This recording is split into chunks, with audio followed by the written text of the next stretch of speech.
25 mai 1905. L'image de Jésus dans l'âme. Me trouvant dans mon état habituel, je voyais Jésus béni simultanément à l'extérieur et à l'intérieur de moi. Si je le voyais à l'extérieur comme un enfant, je le voyais à l'intérieur comme un enfant.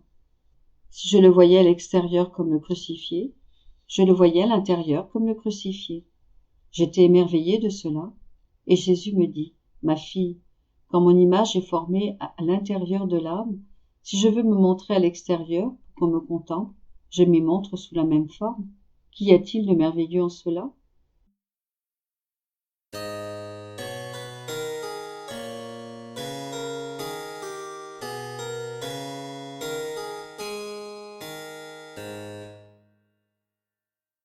« 25 mai 1909. Jésus confond l'âme par son amour. Je poursuivais dans mon état habituel, et Jésus béni ne venait pas. Néanmoins, durant toute la journée, je me suis sentie comme si quelqu'un se tenait au-dessus de moi et me pressait de ne pas perdre une minute et de prier sans cesse. Cependant, une pensée me distrayait. Quand le Seigneur ne vient pas, tu pries davantage, tu es plus attentive et ainsi, tu l'incites à ne pas venir car il se dit, puisqu'elle se comporte mieux quand je ne viens pas, il est préférable que je la prive de ma présence. Comme je ne pouvais pas perdre de temps à m'arrêter à cette pensée, j'ai tenté de claquer la porte au nez à cette pensée en disant « Plus Jésus continuera à ne pas venir, plus je le confondrai par mon amour. Je ne veux pas lui donner l'occasion d'être désolé en cessant de prier. Voilà ce que je peux faire et ferai. Quant à lui, il est libre de faire ce qu'il veut. » Et sans m'arrêter à la stupidité de la pensée qui m'était venue, je continuais à faire ce que j'avais à faire. Dans la soirée, alors que je ne me rappelais même plus que cette pensée m'était venue, le bon Jésus vint et me dit presque en souriant, « Bravo, bravo à mon amoureuse qui veut me confondre par son amour. Cependant, je tiens à te dire que tu ne me confondras jamais. Si parfois je parais être confondue par ton amour, c'est moi qui te donne le loisir de me le manifester, car la chose qui me réjouit le plus de la part des créatures, c'est leur amour. En fait, c'est moi qui te stimulais à prier, qui priais avec toi, qui ne te donnais aucun répit, si bien que ce n'était pas moi qui étais confondu, mais toi-même. Tu étais confondu par mon amour, et comme tu te sentais toute remplie d'amour et confondue par lui, en voyant que mon amour te remplissait tant, tu as cru que tu me confondais par ton amour. Pourvu que tu essayes de m'aimer davantage, je me délecte de cette erreur de ta part, et j'en fais un amusement, entre toi et moi.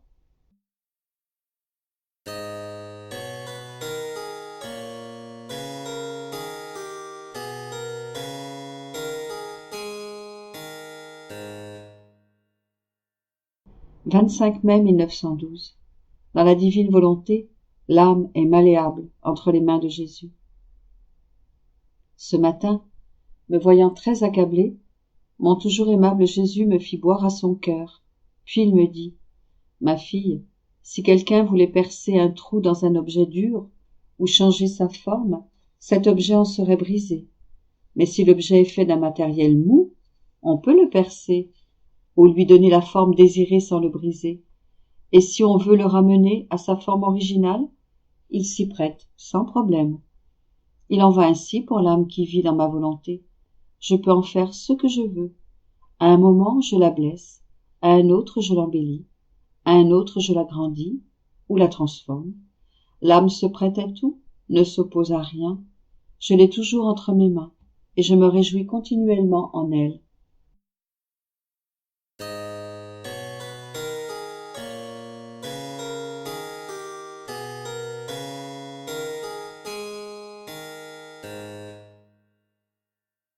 « 25 mai 1915. Malgré les châtiments et des guerres, les gens ne pensent pas à se convertir. Me trouvant dans mon état habituel, mon aimable Jésus se montra brièvement et me dit, « Ma fille, bien que les châtiments soient grands, les gens ne bougent pas, ils sont presque indifférents, comme s'ils assistaient à une scène tragique, pas à des événements réels. Plutôt que de venir tous ensemble pleurer à mes pieds et demander pardon, Il se contente de regarder ce qui se passe. Ah, ma fille, comme est grande la perfidie humaine. Les gens obéissent au gouvernement, par la crainte. Mais à moi, qui procède par l'amour, ils tournent le dos. Ah, pour moi seul, il n'y a ni obéissance, ni sacrifice. S'ils font quelque chose, c'est plus par intérêt personnel qu'autrement. Mon amour n'est pas apprécié par les créatures, comme si je ne méritais rien d'elles. Et il éclata en sanglots. Quel cruel tourment que de voir Jésus pleurer. Il poursuivit. Le sang et le feu purifieront tout, et je restaurerai l'homme repentant. Plus il tarde, plus il y aura de sang versé. Le carnage dépassera tout ce que l'homme aura pu imaginer. Pendant qu'il disait cela, il me montra le carnage humain. Quel tourment que de vivre en ces temps. Que la volonté divine soit toujours faite.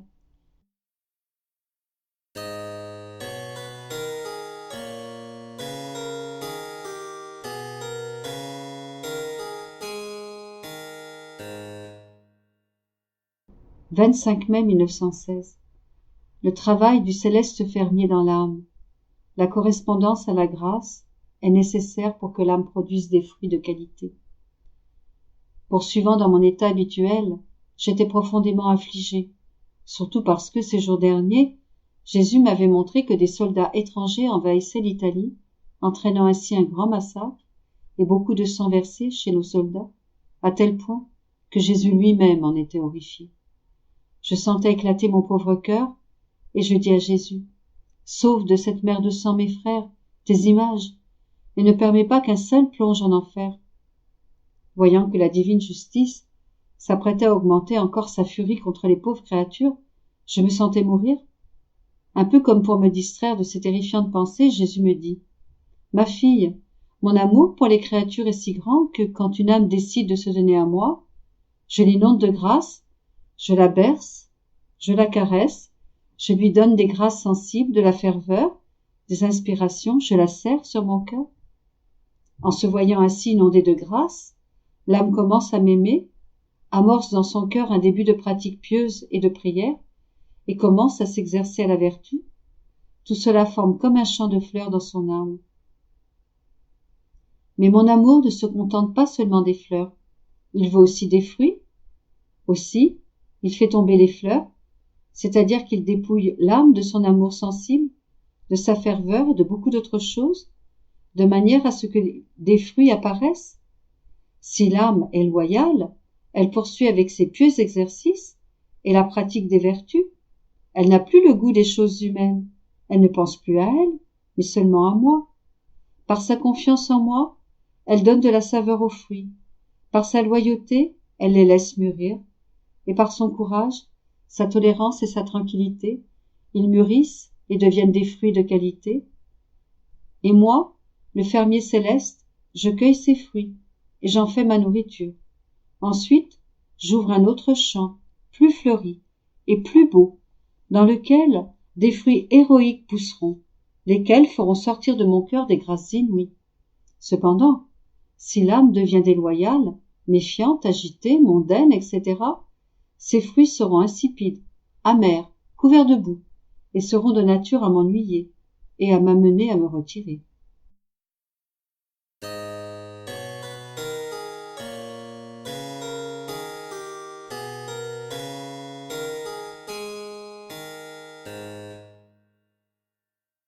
« 25 mai 1923. La création avait comme objectif d'être un cadeau de l'amour divin pour tous les enfants légitimes de Dieu. Je me sentais immergé dans l'éternelle volonté, quand me tirant vers lui, mon doux Jésus me transporta hors de mon corps et me fit voir les cieux et la terre. En me les montrant, il me dit, « Fille bien-aimée, par notre suprême volonté, nous avons créé la grande machine de l'univers, les cieux, le soleil, les océans et tout le reste, pour en faire cadeau. Mais à qui? À ceux qui font notre volonté. Tout leur a été accordé en tant que nos enfants légitimes. Nous avons fait cela par égard pour la dignité de nos œuvres. Nous ne les donnons pas à des étrangers ou à des enfants illégitimes, car ils ne comprendraient pas la grande valeur de ces cadeaux, pas plus qu'ils n'apprécieraient la grande sainteté de nos œuvres. Plutôt, il les mépriserait et les dilapiderait. En offrant ces cadeaux à nos enfants légitimes, notre volonté, qui est leur vie véritable, leur fait percevoir toutes les facettes de notre amour manifestées à travers la création, car chaque chose créée exprime une facette particulière de notre amour. Ils doivent donc nous payer de retour en nous donnant amour, gloire et honneur pour chacune de ces facettes de notre amour. Ainsi, les harmonies entre nous nous rapprochent de plus en plus. Bien que ceux qui ne réalisent pas notre volonté semblent jouir de ces cadeaux, ils le font en tant qu'usurpateurs et enfants illégitimes. Comme notre volonté ne demeure pas en eux, ils saisissent peu ou pas notre amour pour eux, se manifestant à travers la création, pas plus que les grands bienfaits que comporte notre volonté. Un grand nombre ne savent même pas qui a créé toutes ces choses. Ils sont des étrangers qui, bien qu'ils vivent au milieu de tous ces biens, ne veulent pas les reconnaître comme nôtres. Comme à un fils légitime, mon Père céleste a confié le grand cadeau de tout l'univers à mon humanité. Il n'y a rien pour lequel je ne lui ai pas offert la réciprocité. Cadeau pour cadeau, amour pour amour. Puis vint ma Mère céleste, qui savait parfaitement entrer en communion avec son Créateur. S'ajoutent maintenant les enfants de ma volonté. Toute la création exulte de joie, s'élève, et avec moi, reconnaît en toi une fille légitime de la suprême volonté. Toutes les créatures accourront vers toi, pas seulement pour te souhaiter la bienvenue, mais pour t'estimer, te défendre et te considérer comme un cadeau de leur Créateur. Elles rivaliseront pour t'offrir les diverses facettes de l'amour que comportent les choses créées. Une créature te donnera le cadeau de la beauté de ton Créateur, avec l'amour qui lui est associé. Une autre t'offrira le cadeau du pouvoir, avec l'amour qui lui est associé. Et il en ira ainsi pour les cadeaux que constituent la sagesse, la bonté, la sainteté, la lumière, la pureté, avec les facettes particulières de l'amour associées à ces divins attributs. Ainsi seront brisées toutes les barrières entre l'âme et Dieu. Placée entre le ciel et la terre, l'âme en viendra à connaître les divers secrets d'amour qui se trouvent dans la création et deviendra dépositaire de tous les dons de Dieu.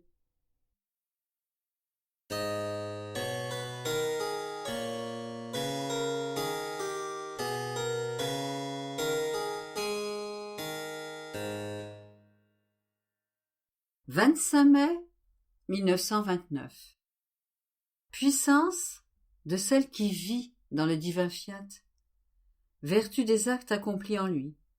Comment toutes les générations dépendent des actes accomplis par Adam. Poursuivant mon abandon habituel dans le fiat, je me retrouvais en dehors de moi-même et, à ma grande surprise, je trouvais près de moi l'ennemi infernal qui semblait vouloir se jeter sur moi. Je ressentis en moi une force telle que c'est moi qui me jetais sur lui et le réduisis en miettes. Cela m'inquiétait et je me disais, il y a longtemps que je n'avais pas vu l'ennemi, et même lorsqu'il me voyait, c'est lui qui s'enfuyait. Et maintenant, pourquoi est-ce qu'il s'approche de moi? Et mon aimable Jésus, se manifestant en moi, me dit, ma fille, l'âme qui possède mon divin fiat a une puissance telle qu'elle est capable de mettre en pièces les puissances diaboliques. Et j'ai voulu permettre qu'en touchant de ta propre main et en te plaçant par-dessus lui, il soit écrasé, pour que tu ne le craignes pas et qu'il puisse sentir la puissance de celle qui possède ma volonté et réduit la force diabolique en poussière, emportée par le vent. Aussi, ne t'inquiète pas pour lui et continue ta vie dans mon fiat. En vérité, tu dois savoir que chaque prière, chaque acte et chaque mouvement que la créature vit en elle contient en soi une force et un poids infini et indélébile. Et l'infini, s'étend partout, il contient la vertu productrice de tous les bienfaits.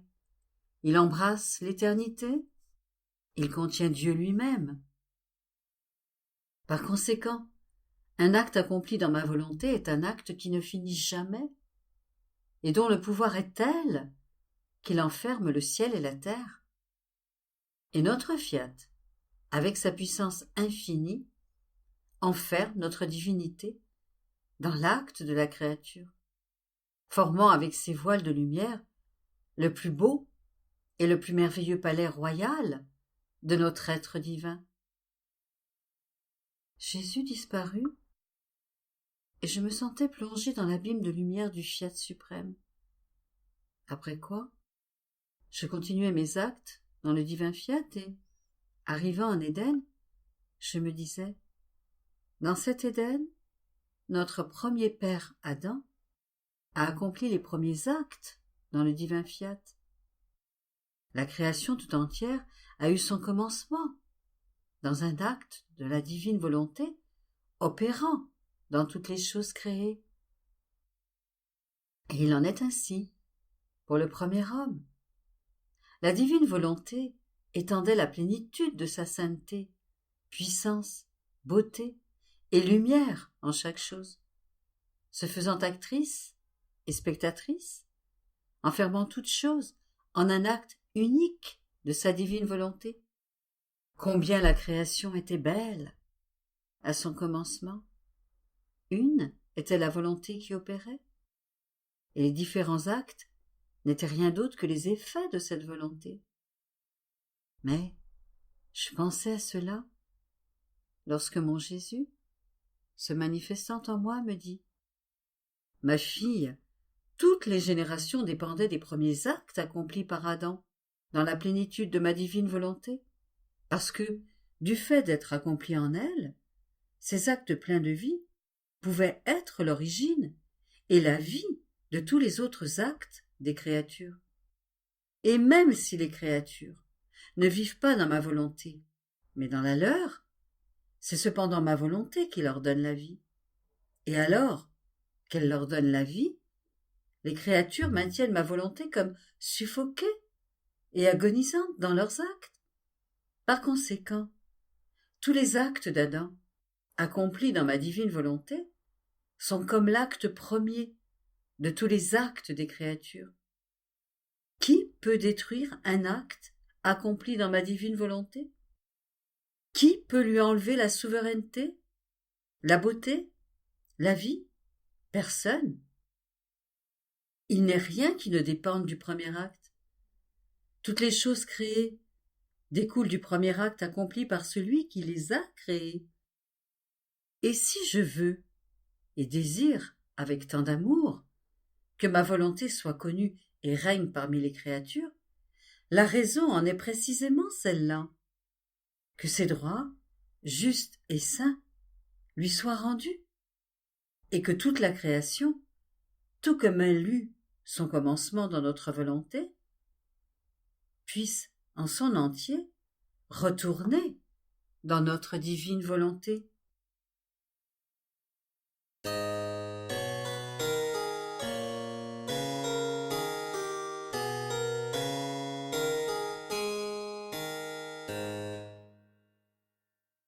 25 mai 1933.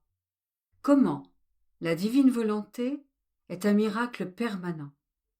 La créature qui vit en elle est porteuse des œuvres divines, et ses champs d'action sont la création et la rédemption.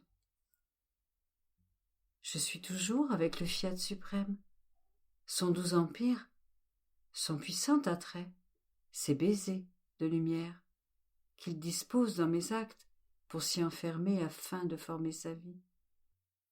Il est le doux enchantement de ma petite âme, et, entre émerveillement et étonnement, je m'exclame « Ô divine volonté, combien tu m'aimes pour t'abaisser jusqu'à mon petit acte, pour y enfermer ta vie opérante et mon petit esprit. » se perdait en lui, lorsque mon doux Jésus, lui aussi, sous le charme des manières admirables de son vouloir, toute bonté et tendresse, me dit: très chère fille de ma divine volonté, mon divin vouloir est en lui-même un miracle continuel. Descendre dans la bassesse de l'acte de la créature pour y former son acte, sa vie, est le plus grand miracle qu'il ait été donné d'opérer. Sa vertu pénètre tout. Son baiser de lumière ravit l'acte de la créature. Elle le travaille, le transforme, et sa miraculeuse vertu forme son acte dans celui de la créature, sans le détruire. Il utilise l'espace pour y installer son acte, et se sert du vide pour y former sa vie, si bien que de l'extérieur, on voit l'acte humain, et de l'intérieur, les merveilles, la sainteté, le grand miracle de l'acte divin. Ainsi, la créature qui fait ma volonté et vit en elle n'a pas besoin de miracle, car elle vit sous l'appui des miracles de mon vouloir, et possède en elle-même la source, la fontaine, qui transforme la créature dans la miraculeuse vertu de ma divine volonté, de sorte que l'on voit en elle le miracle de la patience invaincue, le miracle de l'amour éternel envers Dieu, le miracle de la prière continuelle, sans fatigue. Et si l'on voit des souffrances, ce sont des miracles de conquête, de triomphe et de gloire qu'elle enferme dans ses souffrances. Car, à l'âme qui vit en elle, ma volonté veut donner le miracle de l'héroïsme divin, et dans les souffrances, elle place le poids et la valeur infinie, l'empreinte, le sceau et les souffrances de ton Jésus.